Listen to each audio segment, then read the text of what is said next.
Hi, I'm Shannon from houseimprovements.com, and in this video today I want to show you how to take these vinyl shake pieces and turn it into this. This particular project isn't as easy as you would think, and in the video I'm going to show you how to figure out your angles, how to cut the angles, how to stagger all your joints, and take all those individual pieces and make it look flawless, just like this. Want to see how I did it? Let's go have a look. So what we're installing is this product right here. So you can see the piece. Basically looks like 3 courses, and I don't know what they are. Because they're staggered, it's hard to really say what they are, but total length is it's probably 4 feet. But they've got the staggered ends for the laps, so. And this is, the exposure is about 15 1/4. But they look really realistic, as you've seen, and I really like the product. We'll see how it lasts and how it, if it fades or how it fades. I think where I've got it, it's not going to get a ton of sun all the time, so I don't think it's going to really fade all that much over the time, but we'll see. So this is made by Beach House Shake. I'm not sponsored by them. They didn't send me this material. I do have another shake video installing the same product, different color, on a shed in my own backyard, but that was all square cuts and that. So this is a more realistic idea of where you're going to probably use these is up in a peak. You see it done all the time. The downfall of using it in the peak is there's a lot of waste, and the product isn't cheap. Let's put this out of the way. So I've already got all the J channel installed. Now your situation could be a little different, so I didn't go through all the steps, but basically I determined my bottom height. I'm starting it in a J channel and not with a starter strip. You could start it with a starter strip if you wanted to. I've also got a drip cap or a window and door cap right underneath the J channel, because from the shakes up here it's going to transition down into vinyl siding. I think vertical vinyl siding, board and batten down below. So we needed a transition between the two. I also drilled holes in the J in the bottom to help with drainage. So you should be able to see some of those holes there. A lot of times I don't drill those holes. You know, if it's on the bottom of a house or something, that J channel is only going to get so full before it runs out of the end or whatever. So I'm usually not too concerned about it. But in this case, I really don't want it to run all the way out the ends and possibly down the outside corner once the regular corners are on.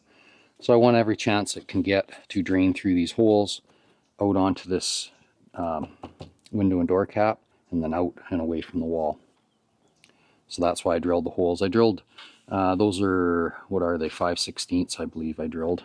Just a nice size, so once you get a buildup of, you know, dirt or little bits of leaves and stuff, they don't plug up right away.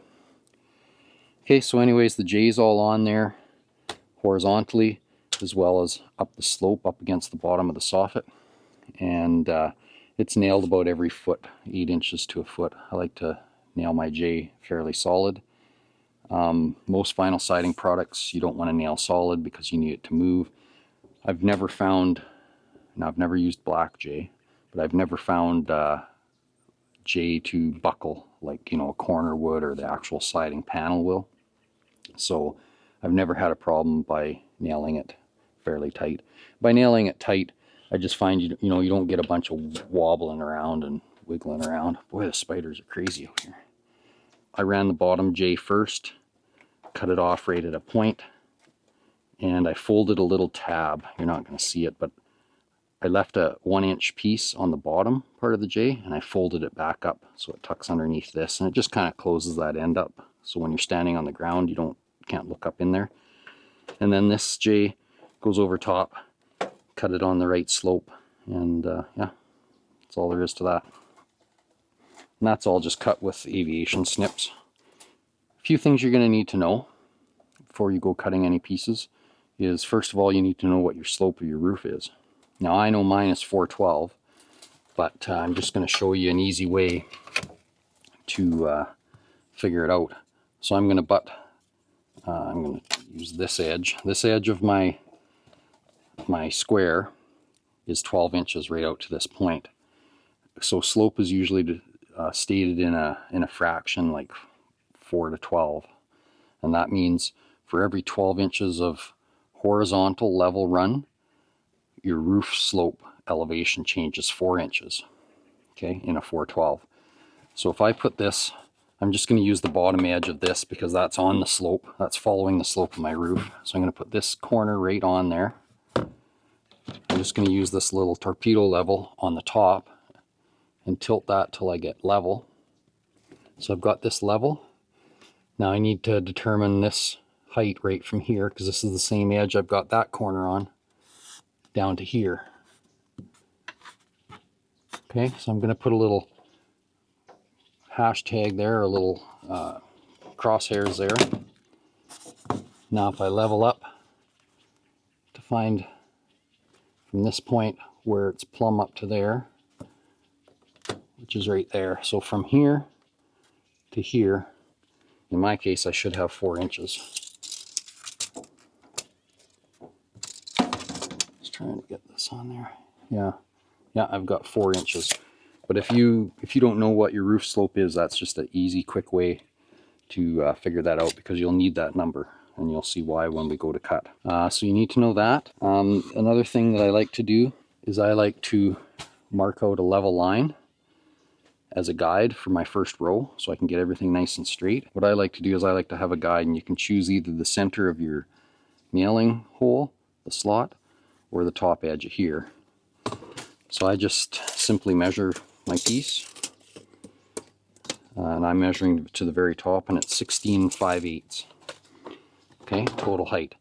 So I'm using J channel, so I can allow this siding to sit up just a little bit out of there, say 1/8 of an inch or so. So I got mine set at about 16 7/8, right to the very top edge, and that'll give me actually a 1/4 inch up out of the J. Just gives it a little bit of room. Okay, so I mark that on both ends once I have this J installed, because I know it's straight, and I just measure up from there. So now I've got a guide all the way along to get myself started. If you're using a starter strip, that's probably not really needed, because your starter strip is going to be perfectly straight and you're locking up into it, so it should guide you to be straight. Okay, so now I could take measurements and all kinds of stuff trying to figure out the slope, but because I know it's 412, I can simply take that in my head and go inside and cut my pieces. So let's take a look at that. Okay, so I've just gone inside to my cutting table here, and I've got 2 pieces of the vinyl shake siding, and what I want to do is just set it together the way it should be. There's going to be some on this one, there's a temperature guide right here, so depending on the temperature of your day, this will determine how much of an overlap you have. So I'm going to put my 2 pieces together, because with my slope it's going to cut into the second piece. So remember, we're using a 412. I'm also going to straighten the bottom edges of the pieces to this straight edge of the plywood, then I know that everything's sitting straight and square. So I'll just flush it up here on there. I can check that because I've got this long level. I can put it down against the top here just to double check that everything's staying flat. Okay, recheck my temperature line up there. I've got it all sitting in there the way I need it. So now I've got my framing square, and I can set my 4 and my 12. I know my squares really wore out, but my 12 is right here where this marker line is. I can set that to the top edge of the siding.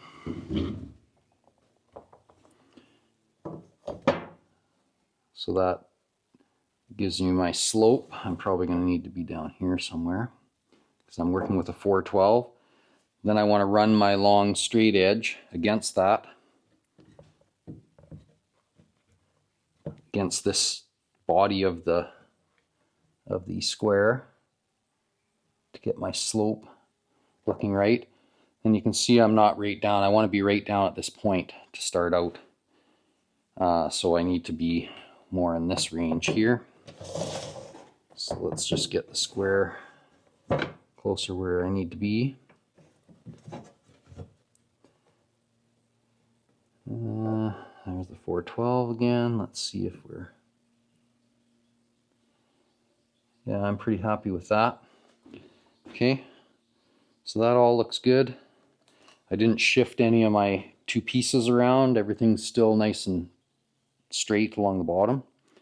And I can mark this out. So this is my cut.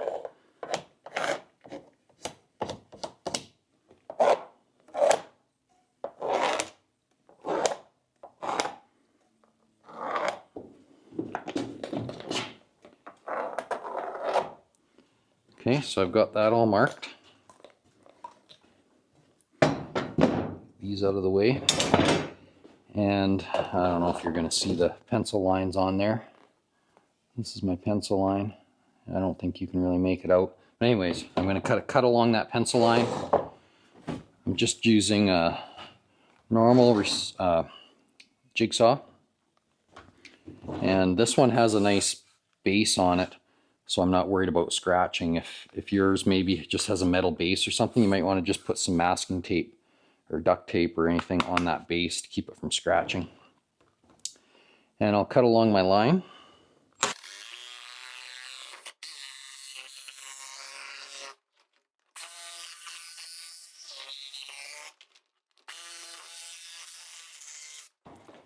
Okay, so this is the first piece that I need, and unfortunately that's all scrap. That's the one bad thing about doing these gable ends, is you get a lot of scrap.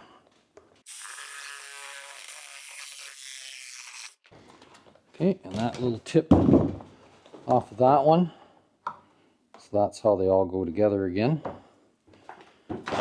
This.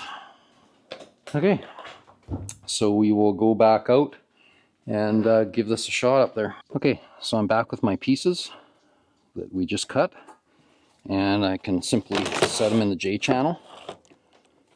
Slide this first one over. You can see I've got some nailing slots on this end because it ended up I cut all the top ones off. So these are the only nailing slots I have. So I'm going to slide this over. Just check what my fit is now. Right there, I'm slid over and I'm tight in there, right? But I don't want to be tight. I know that I need at least a 1/4 inch space down here, right? And I need really a 1/4 inch up here as well. So I need to slide this back. But at that point, I'm just kind of guessing. So if I take my one of my full pieces and as a reference can figure out that height, I should be able to get that set up pretty good. So 6 5/8 is what mine is, and that's from my reference line down. So let's just 6 5/8. So that's there. Now I wish I had a longer level up here, but I don't, so I'll just use this little guy. Get a level line across here.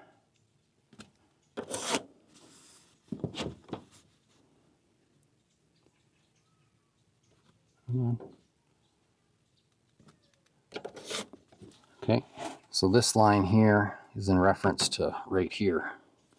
Okay, so that just gives me a rough idea where I need to be. And I'm installing this over 1.5 inch foam, so I'm using 3-inch shingle nails. If you're installing right over your house wrap and plywood, you could use 1 1/4 inch or 1.5 inch shingle nails.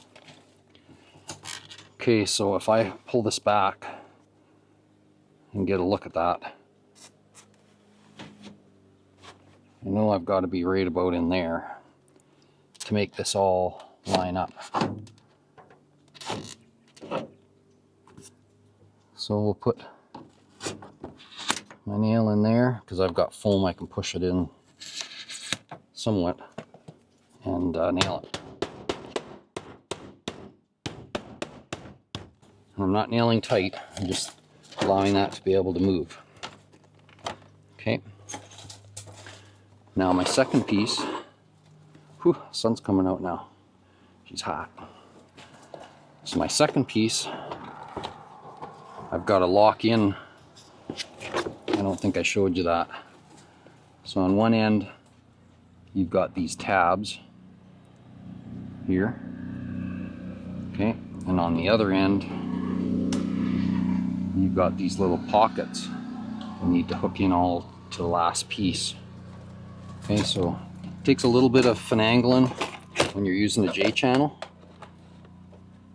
because you need to get down below that. But usually if I kind of slide into this first one,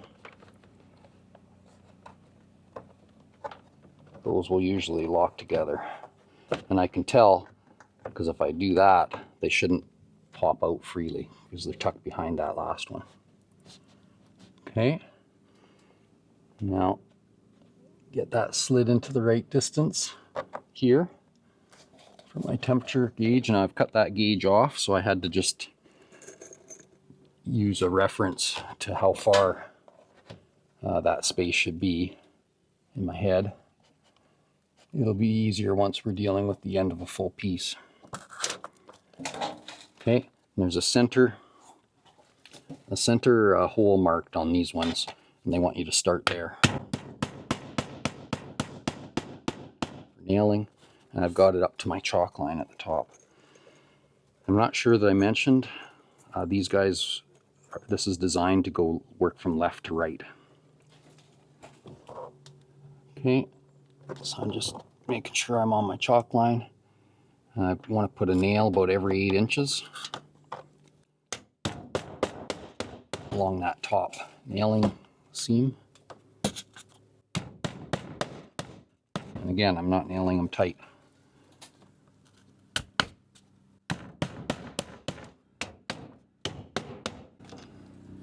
Okay. I'm just making sure that when you look back there, you know, everything's hidden, everything's tucked up in behind there enough. You're gonna have a little look here, make sure it looks like it's back there far enough. If it isn't, you need to shift everything down, but I think we're gonna be all right with this. And we've got our first start of our first row. Oh, I forgot to nail these 2 end slots, which you can't really see because the scaffold pipe is in the way, I think. But anyways, I'm gonna get these.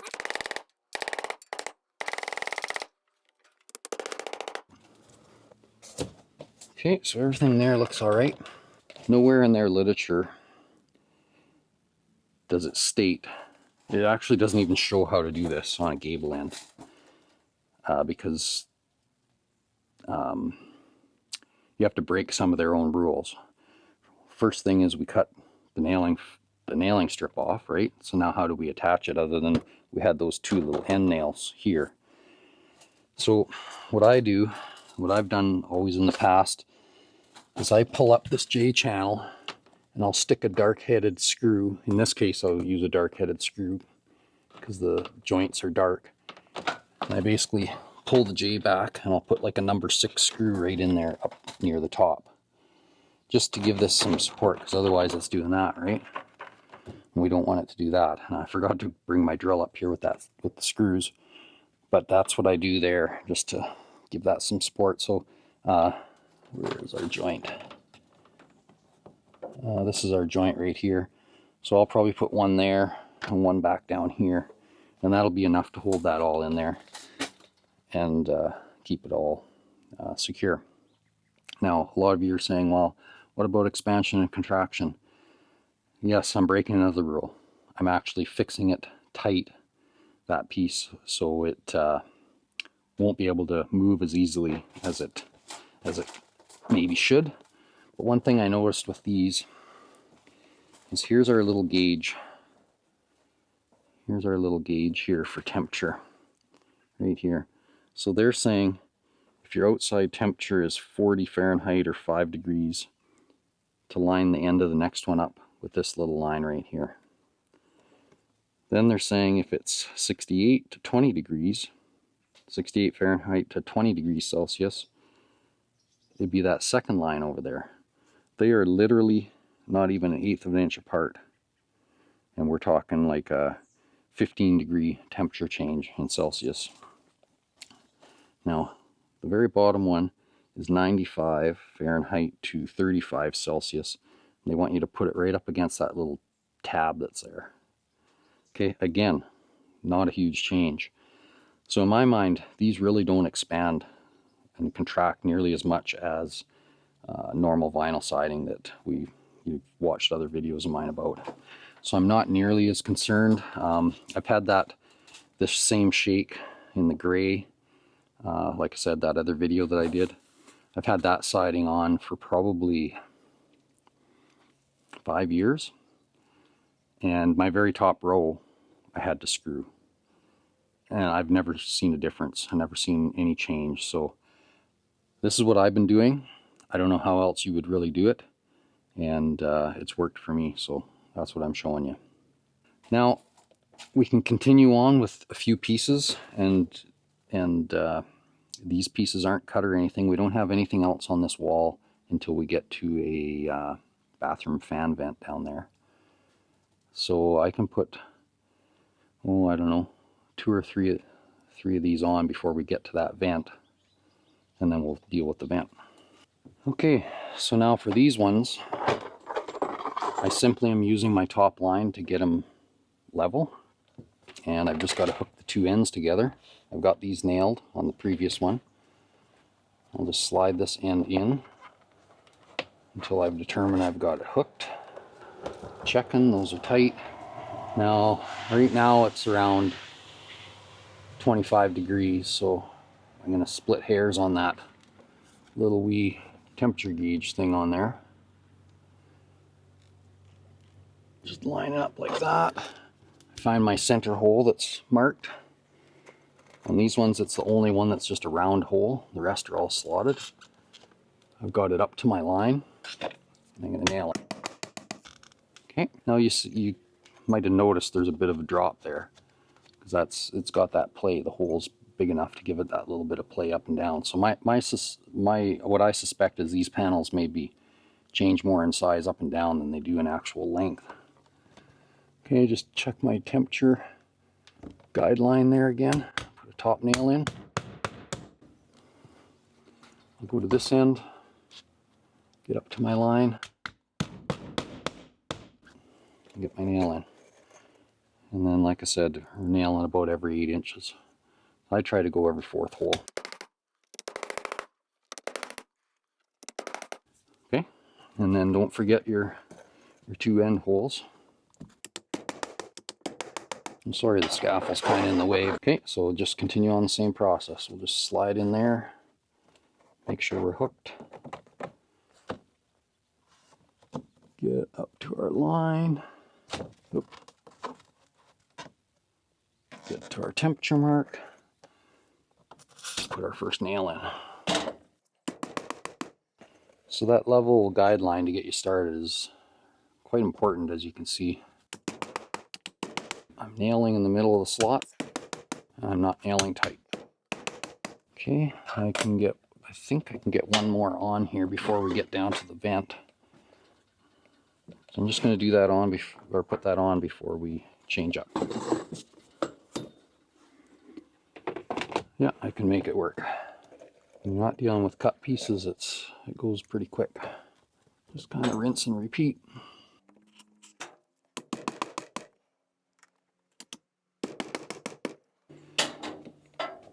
I like the idea of the triple exposure because you get quite a bit done every piece you put on.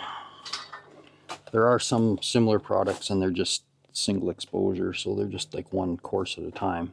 And that works fine. They're usually 5 or 6 feet long, so they're longer. But I think before we deal with the vent down there, we're going to go back and do a second row. So we'll start here because we start at the left end, and I can go and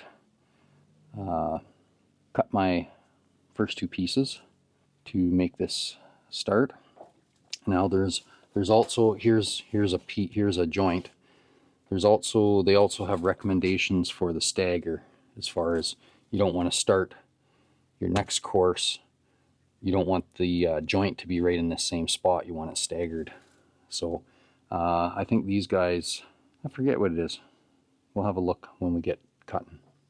Okay, so we're back inside. I guess we've lost power at the moment, so I don't have a light in here, but I think it's actually bright enough that you guys are able to see what's going on. So as I was just saying, they have a recommended step back for each course, and what they're recommending is 15 inches from this edge to this edge on the second course. And then what is it here? Let's just get this back out.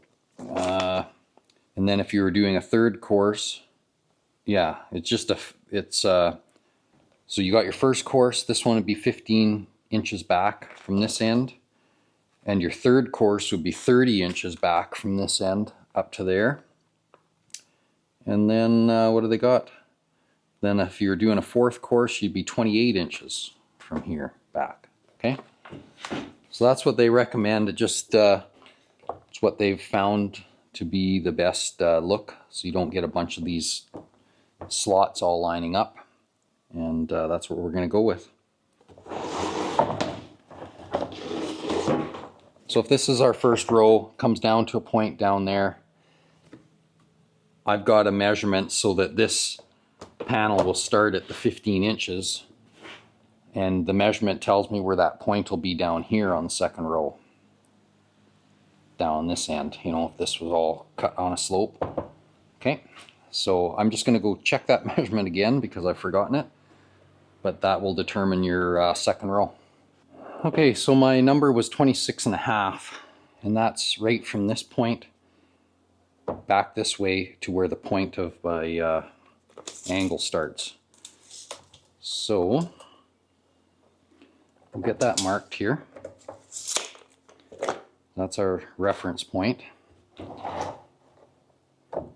And we want to get these sitting together because, again, it's going to cut into the second piece.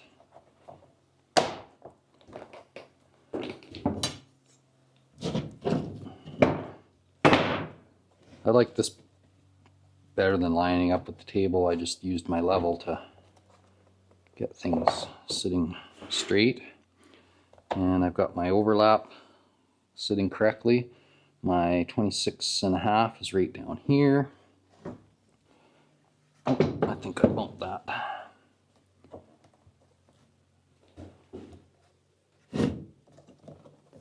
Got some cutoffs under there.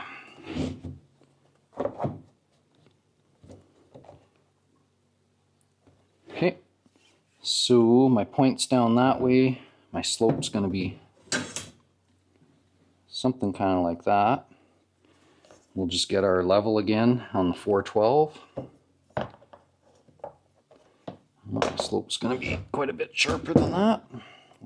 So yeah, I'm close to my pencil line there. I suppose I could probably take my cutoff that I had from last time and just lay it on here and trace it out, but this won't be too bad. I just got to fiddle around till I get this right. 412.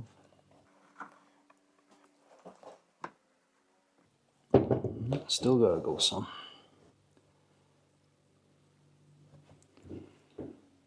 Where's my mark? There it is. Yeah, that should be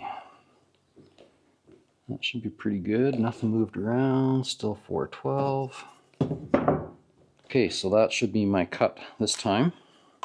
So we can mark this all out.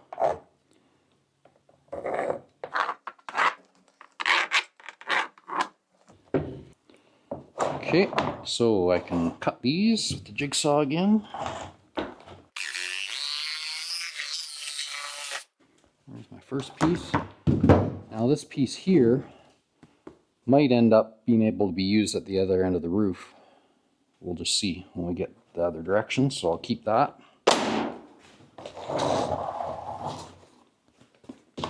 This one here will not. Okay, so that piece is garbage. All right, so we've got our two pieces, like that and like that. That should start our second row. And I'm going to remember my drill and some dark screws. Okay, so we're back up here on the scaffold with our two pieces we just cut. So here's our first little mini piece. And there's a lip on the bottom here that hooks into. So this piece here hooks into the top of that. And it's a tight fit. Okay, so I'm just gonna kind of get an idea where I need to be. So you can see I want to be locked in at the bottom, but I want to leave about a 1/4 inch gap up top there. So I can pretty much be there. I need to put it up into that piece. Looking to be sure I'm high enough. And I should be. If I'm not, I can take that down. It's just tough. So if I wanted to take it down and move it over to adjust it, just got to peel it out of there. And you can kind of feel when it's slid up all the way. You can see on this end, and you can tell on that end, I mean, it just won't go anymore. So I'm still okay there. So we do have one nail spot left on the end of this one, so we'll nail it. Like so. And then I think I'll step through the scaffold here and get this next one on. What I could show you here, though, is putting those screws in. So I already screwed that first row off camera. And so I'm just using a dark-headed number 6, I don't know, inch and a half screw. Actually, yeah, I've got 1.5 inch foam. I guess when I'm screwing up into there, what I was thinking is these won't be long enough because I've got 1.5 inch foam, so I'm not reaching the wood, but it is screwing through the vinyl J back there, so it should be all it takes to basically hold it up there. Plus, now we're locked into the row above us. So what I do, can you see this? So this isn't a very long piece, and it's nailed there. So I'm going to put one screw in this shadow line. And I'm not pre-drilling or nothing. I'm just pulling that J channel up and getting it really near the top, but yet up under the J.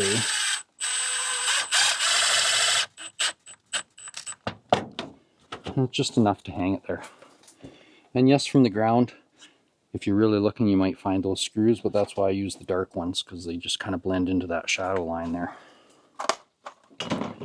All right, so again, we just need to get locked up in underneath there, and we need to get locked in these end grooves. Plus we need to get the right gap here. And because we're on a cut end, we don't have that temperature gauge, so we've got to kind of go by what they've been working out to as far as a space there. On the other ones, where we can use the gauge. And get it up under there. Like that. Make sure it's up in there. I like the gap that I've got there, and I'm happy with that. So we'll nail that, and now you can see it would be full pieces again off this end till we get to the other end.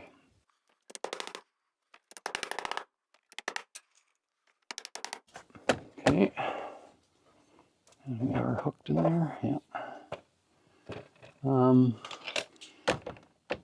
I think I will put a screw in there just so that isn't maybe flopping in the wind.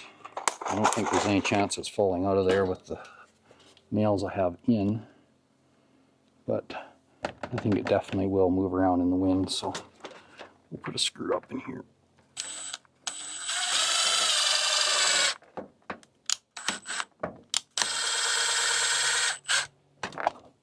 Like that.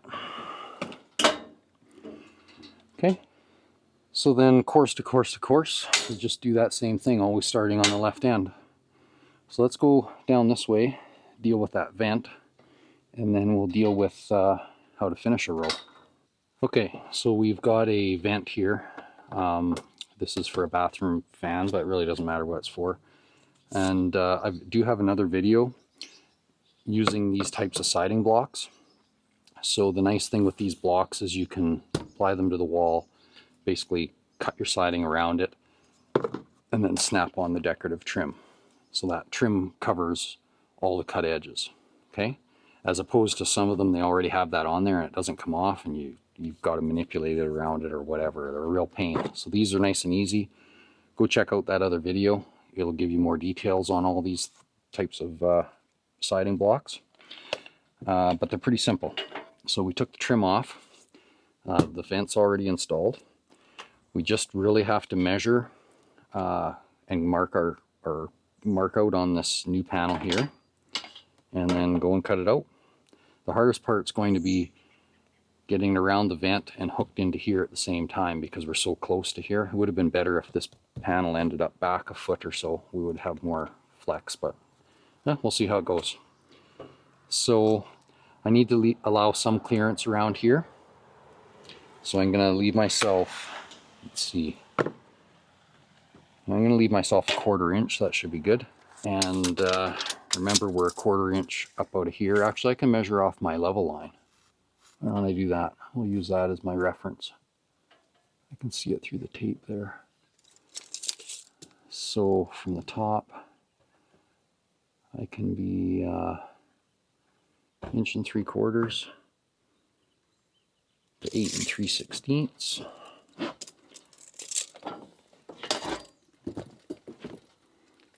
So 6 3/4, which is basically the bottom side of that. 8 3/16. No, that can't be right. 1 3/4 inches. 1 3/4 to 8. I don't know what I was looking at before. So 1 3/4, which is just under this lip here, to 8, which is right down in here somewhere. Okay, and then I measure off of this. So I'll measure off of this ridge here, leave myself a bit of gap. 3 3/4 to 9. So 3 3/4 to 9. Right there. Yeah, that seems right. So my hole is going to be right here. So I'll go down and mark that out more square and cut it with the jigsaw. And really all I've got to do is, once I have my hole marked out, I'll drill a hole in one corner just to get my blade in, and then I can cut that out. I don't think I really need to show that on video. Okay, so I've got the hole cut. Now let's see if we can manipulate this to get me locked in here. This is going to be the tricky part. Maybe if I tilt it a bit. Oh, I might have lucked out. Yeah, I lucked out. That fit together actually way easier than I thought it was going to. Okay, let's find our center hole, get our temperature gauge set up.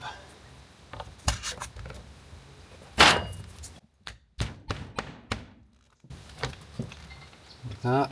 I'm just double checking that that looks okay around it. Oh, there's some thunder. And then this just fits on there. It's not the exact color match, but it was as close as I could get. Nail the rest of this. Yeah, those hooked in. Good.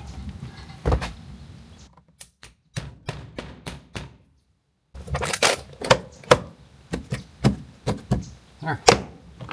Those trims work wonders for vinyl siding. I'll get my 2 nails in down on the end. All right. Beauty.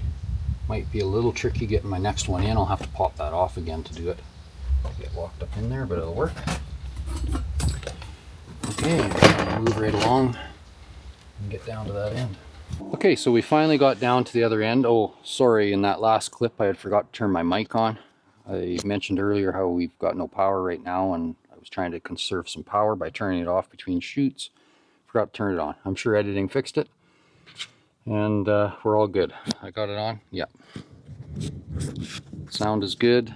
Thunder is rolling in. We need to get done. Okay, so we're down in this last, at the other end of the gable, and we need to cut these pieces to go in here. So what I need to do is get a length along the bottom, so I can stick my tape all the way back in there. Actually, I can do it on the surface, and I can kind of see where I'm at. I should be able to go, I'm going to call it 62 1/4.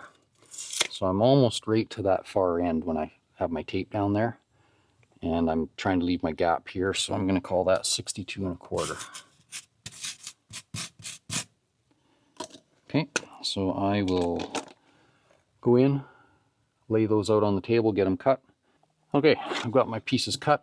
I actually had them all installed, turned around to turn off the camera, and it wasn't on. So, pulled them off, gonna redo it. Hopefully they go on and together as well as they did the first time. See the lengths I go to make sure you guys can see what I'm doing. I had this all together, finished, and I stopped. Okay, so I got it locked in. Oh, I don't. Now I do. I'm looking at my level line, looking at my temperature spacing there.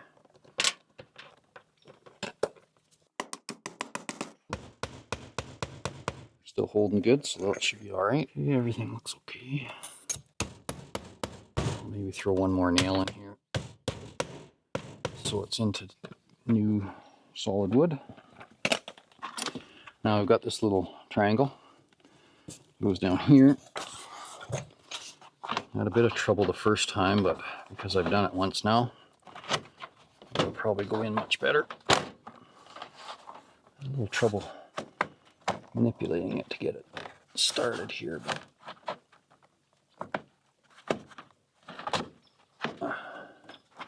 and I'm having trouble again.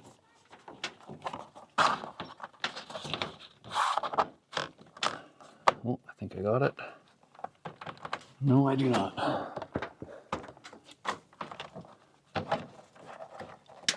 Ouch. Okay, I got it that time. Sitting in there. Starting to rain, so I better get done.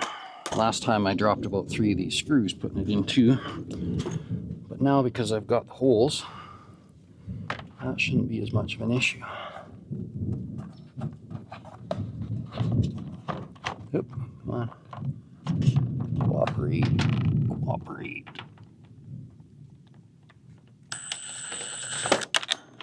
Nope, I'm still gonna drop screws.